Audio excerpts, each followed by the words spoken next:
PF డిలింక్ option కనిపించడం లేదు, PF డిలింక్ option పని చేయడం లేదని నన్ను ఒకరు యూట్యూబ్ నుంచి అడిగారు. దానికి సమాధానం ఈ యొక్క వీడియోలో చెప్పాను. స్కిప్ చేయకుండా పూర్తిగా వీడియో చూడండి, మీకున్న డౌట్స్ కూడా క్లారిఫై అవుతాయి. ఎవరైతే ఫస్ట్ టైం నా ఛానల్ని విజిట్ చేస్తున్నారో వాళ్ళు సబ్స్క్రైబ్ చేసుకోండి. వీడియో నచ్చితే లైక్ అండ్ షేర్ తప్పకుండా చేయండి. వెల్కమ్ టు MOS మా ఆన్లైన్ సేవ. We deliver services to home online. Hello hello actually PF issue గురించి డిస్కస్ చేయాలి. చెప్పండి, ఏం ప్రాబ్లం? అది నాకు ఓవర్లాప్ ఇష్యూ ఉంది 60 days. ఓకే, సో ఇప్పుడు నాకు ముందున్న ఎంప్లాయ్మెంట్ ని అట్లీస్ట్ డిలీట్ చేయాలి, లేకపోతే డీలింక్ ఆప్షన్ గా కనిపించట్లేదు. Link option first company join అవుతారు కదా, ఆ కంపెనీకి ఊరికి లేవు.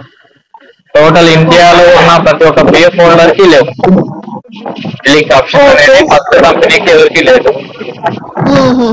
సో ఆప్షన్ లేదు, డిలింక్ చేయాలంటే చేయలేము. ఓకే, ఆ డిలింక్ ఆప్షన్ ఇప్పుడు లేదు కదా. ఆ ఆప్షన్ మేబీ ఫ్యూచర్ లో ఏమైనా అప్డేట్ చేస్తారేమో ఫస్ట్ కంపెనీకి. మళ్ళీ ప్రజెంట్ మెయింటెనెన్స్ లో ఉంది సైట్. ఓకే, డిలింక్ ఆప్షన్ ఇంకా వర్క్ అవడం లేదు.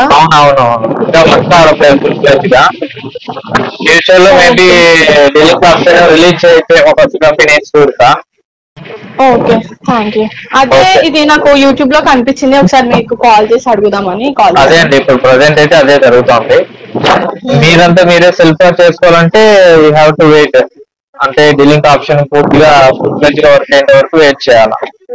Okay okay okay okay, thank you so much. Okay okay. ఆన్లైన్లోనే వాట్సాప్ ద్వారా మా యొక్క సర్వీస్లని పొందవచ్చు. మా యొక్క సర్వీస్లలో PF withdraw, passport, PAN card, voter card, Aadhaar card apply, central మరియు స్టేట్ గవర్నమెంట్ జాబ్స్కి అప్లై చేయబడును. అలాగే అన్ని రకాల ఆన్లైన్ అప్లికేషన్స్ చేయబడును.